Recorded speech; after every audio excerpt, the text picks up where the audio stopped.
We're learning tonight that a Chinese fighter jet intercepted a U.S. reconnaissance aircraft over the South China Sea and performed what American military officials are calling, and I'm quoting now, an unsafe maneuver.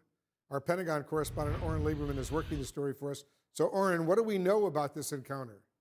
This all unfolded over the South China Sea last Wednesday on December 21st. Take a look at this video. You see a Chinese J-11 from the People's Liberation Army, and you see it from the cockpit of a U.S. aircraft, an RC-135 rivet joint, which is a rather large reconnaissance aircraft with a crew of about 30 people inside. You can already see how close you are. Then you see the two aircraft drifting even closer together. That's when Indo-Pacific Command says this was an unsafe maneuver by that Chinese J-11. The RC-135 rivet joint, the U.S. jet descended away, you can see as they go farther apart there, so that there wasn't any closer interaction between the two or the risk of a collision there. And that, of course, is the great concern here.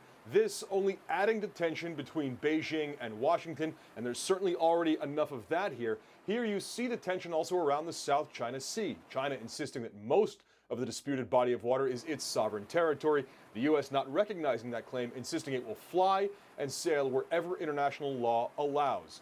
Wolf, there are generally interactions between aircraft of different militaries in the air that are safe and professional. A defense official says this was certainly not one of those, and they will raise it with China's military through the appropriate channels. Yeah, very worrisome indeed. Oren, so what are the Chinese saying about this incident?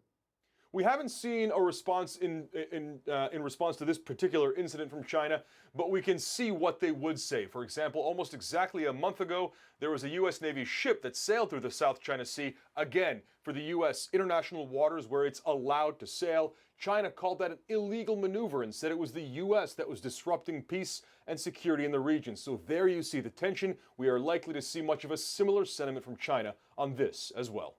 Oren Lieberman at the Pentagon for us. Thank you, Oren, very much.